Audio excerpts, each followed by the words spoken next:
Good morning, and please excuse my voice. I'm kind of hoarse. I think my allergies are kicking in again. But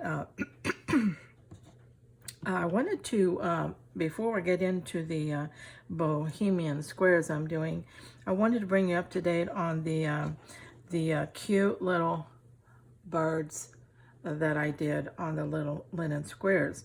Now, what I've done to finish them out so that they're usable in projects is you could do them like that, of course, and incorporate it. But what I have done is I have put them on different backgrounds and then just fringe the background.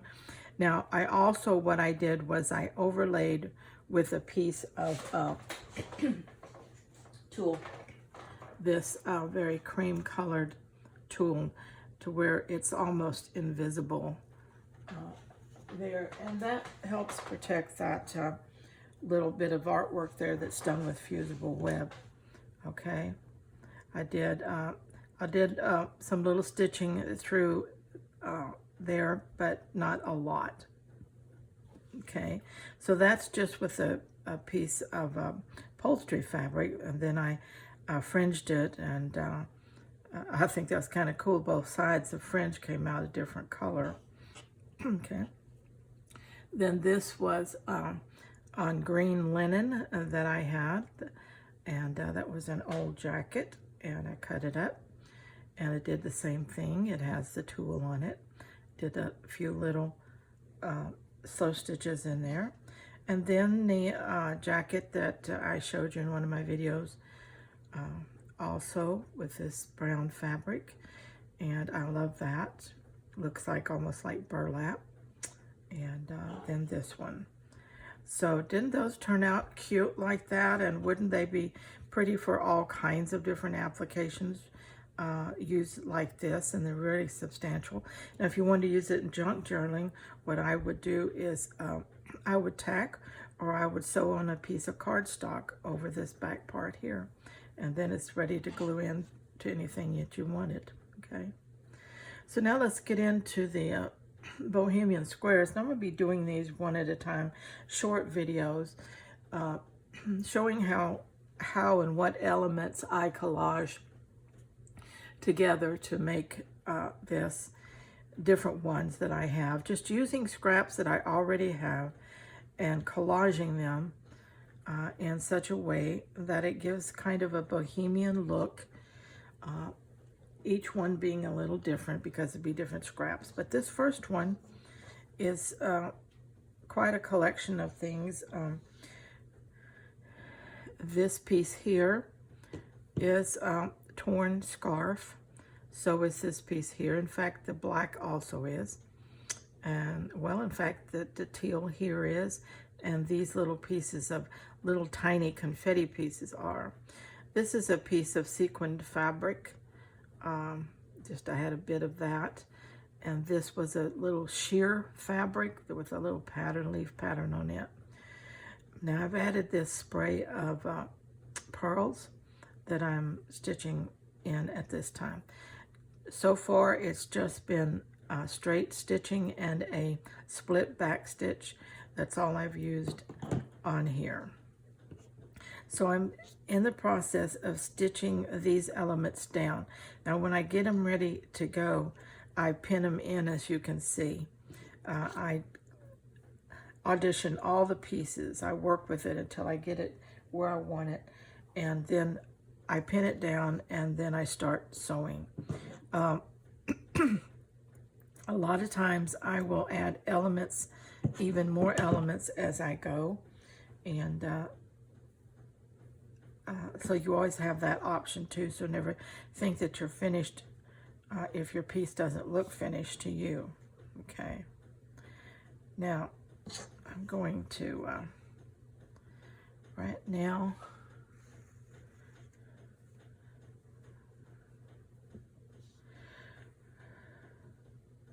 all these different elements play really good together. Color is very important to me when trying to do a bohemian theme. It's not that it has to be you know, knock you down colorful, although a lot of Bohemian is. But it is a study in different colors and textures that, to me, make a good Bohemian piece. Mixing them up really well.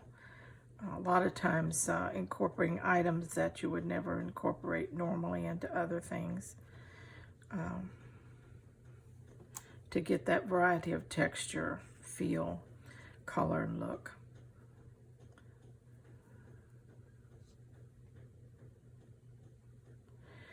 And also, it's like this little tear or separation there.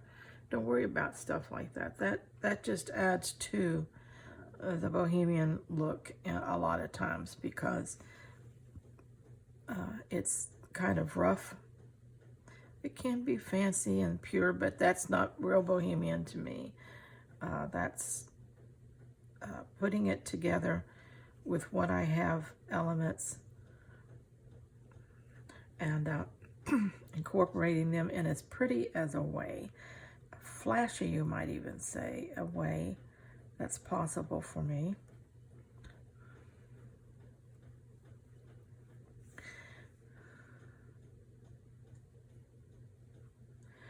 I'm doing this with 2 strands of embroidery floss. Right now I'm working with a very light green.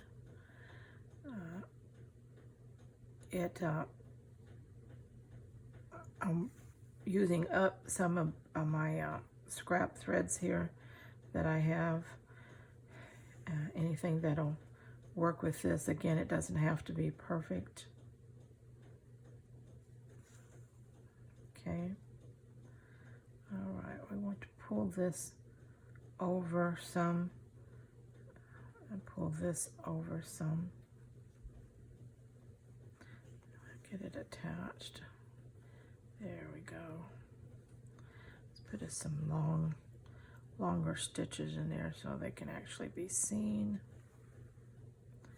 Yeah. Okay, this little tiny sequin fabric here, it doesn't take much of it. It gives a little of the glitz that I like to put in my boho pieces without being overpowering. It doesn't take much of it. I have it in a silver, and I have it in this fuchsia color. It just works out well for a lot of different projects. Okay, we've got that. Okay. Looking kind of rough there. Okay, let's go in here and put in a securing stitch inside these pearls. I've already secured down the different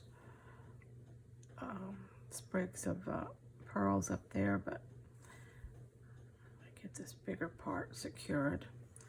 And the stem of it is tucked under these fabrics here, covered over. Okay, we want to bring this pink up into these other fabrics here. We'll do that with some long stitches again.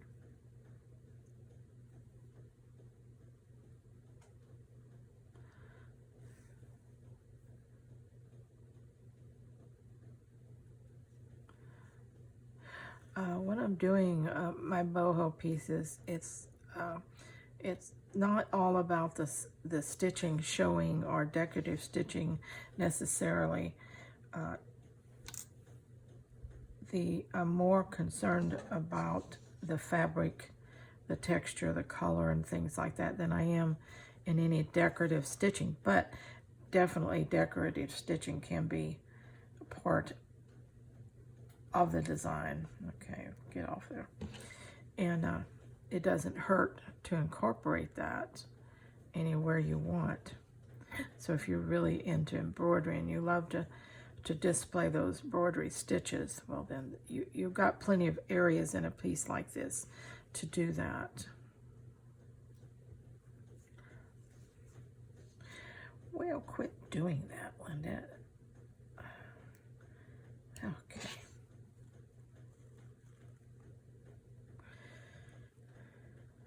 The green thread contrasting against this fuchsia purple allows it to show really well. And just gives me some rough straight stitches here. But again, it's another layer of texture, the stitching. So, you know, use it as you want it. So we're going to go down the center of some of this little confetti pieces. And I call them confetti pieces because they are very small. They are slivers that I save when I'm trimming and cutting off the sides. When I'm cutting it down to the batting size, I get all these little slivers of fabric, and I like to use them. Throw them back in and use them. And but a lot of them are very, very small. But piled up, they make a nice texture, and they make a nice color statement too.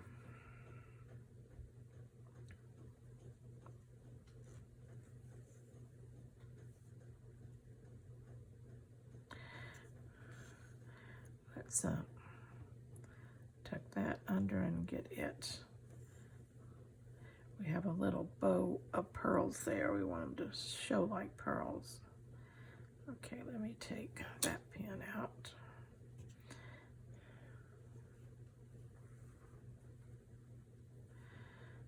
Okay.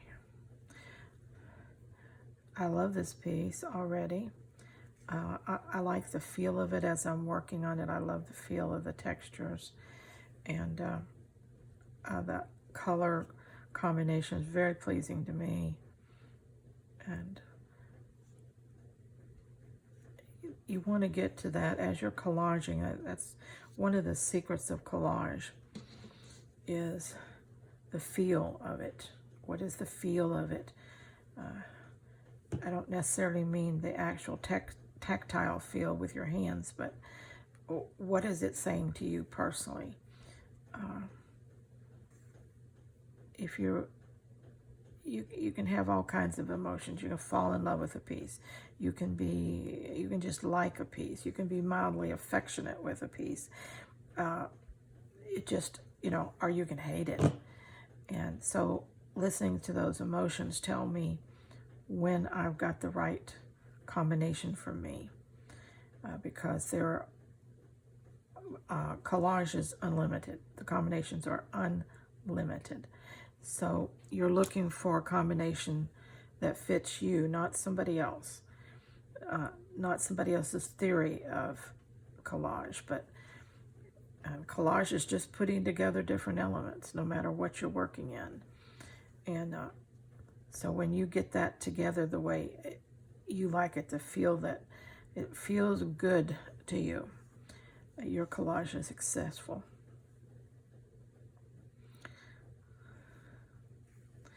And it is true that certain color combinations work better together, that certain textures work better together, that certain looks, textures, color, feels sell better if you're doing things commercially. So, you know, you want to learn those things too, but most of the time, if you're doing something that feels right to you, it's going to feel right to someone else too. Not everybody likes the same style or feel, but there will be enough that,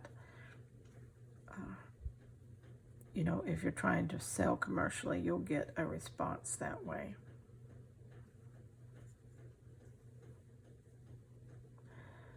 Okay, just taking lots of little stitches here because there's lots of these little confetti pieces. I don't want to miss one and have it come dislodged. But isn't that pretty, the way that looks? All the different colors there from all the different slivers. Okay. All right.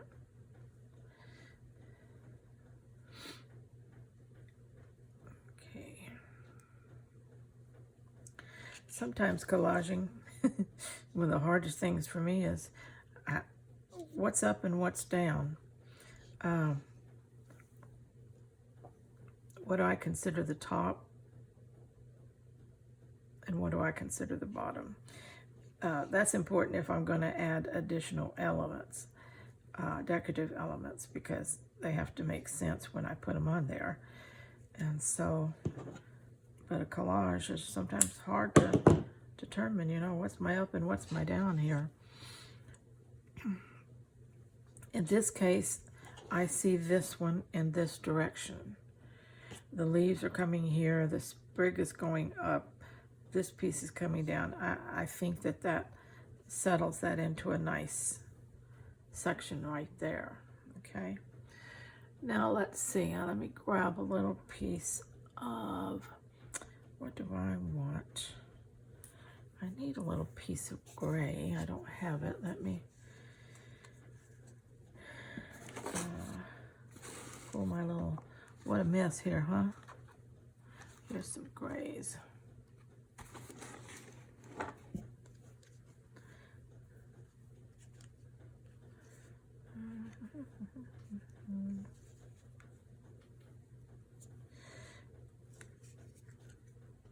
Oh, getting things undone sometimes is the biggest pain in the world. Okay, here's one that's ready to go. This is 3 strands. We're just going to leave it that way and see if I can get it threaded. I did first time. Y'all are fortunate. Okay, you don't have to sit here and watch me trying to thread a needle.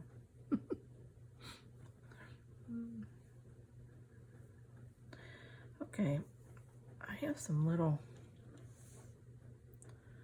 doodads here I want to put on. I don't even know what they are. They're part of jewelry finding is what they are. And the little tiny things. Can you see that? And in fact, let's see. That hole was too little for me to put anything in. Let's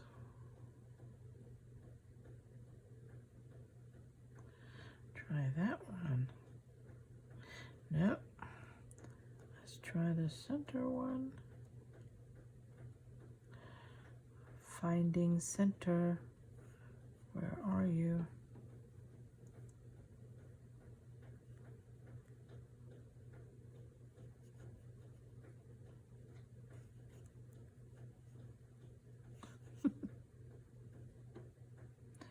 Let's go down this way.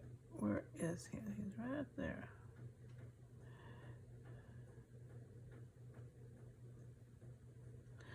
All right, found it.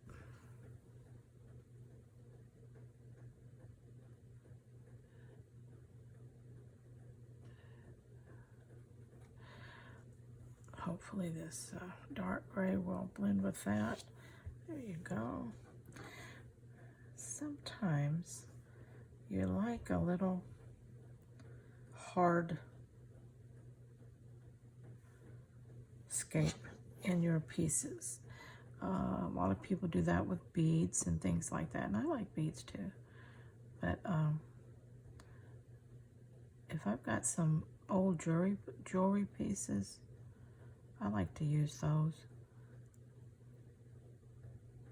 Okay, Linda, let's see. Well, that one actually, the center is not open on that. See if I can get to the outside of one of these. No. Wonder why the center isn't open on that. It just isn't, Linda. Work with something else. All right. If you have to, you have to. Let's try a different one. Uh-huh.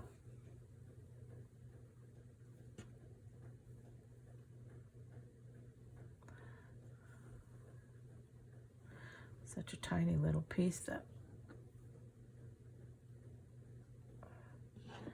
I think that sets it off well.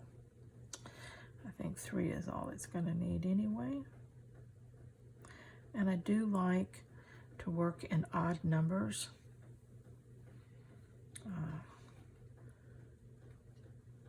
Odd numbers keeps the look that I like. Even numbers make it too structural. Now let's take this dark gray that I've got here, and let's just add some long stitches, just for no reason, but just because we want to. This is already sewn down.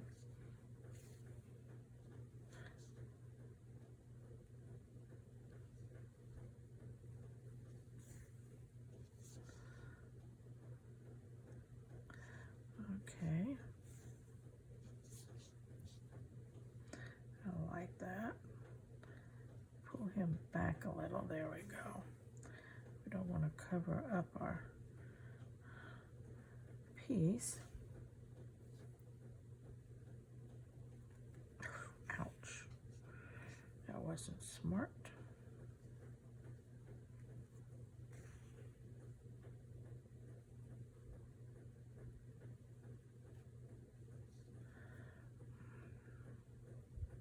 Thought I had a pin under there, but it wasn't a pin. It's the bottom of these pearls, the wired bottom. Okay.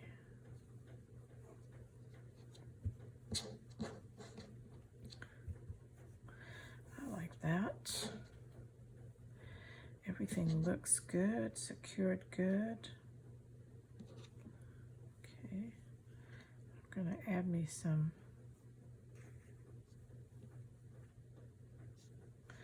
just a couple of longer stitches up here.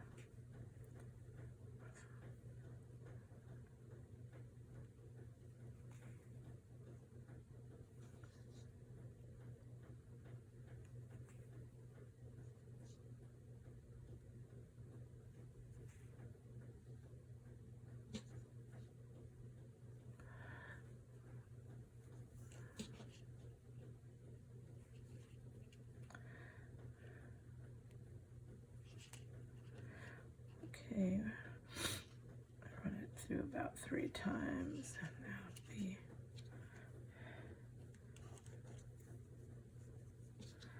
all right. What do you think?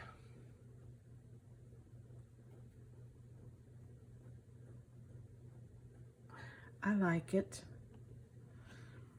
Now, one thing about Bohemian is that, to me, there's just like, you could go on forever, embellishing, adding layers.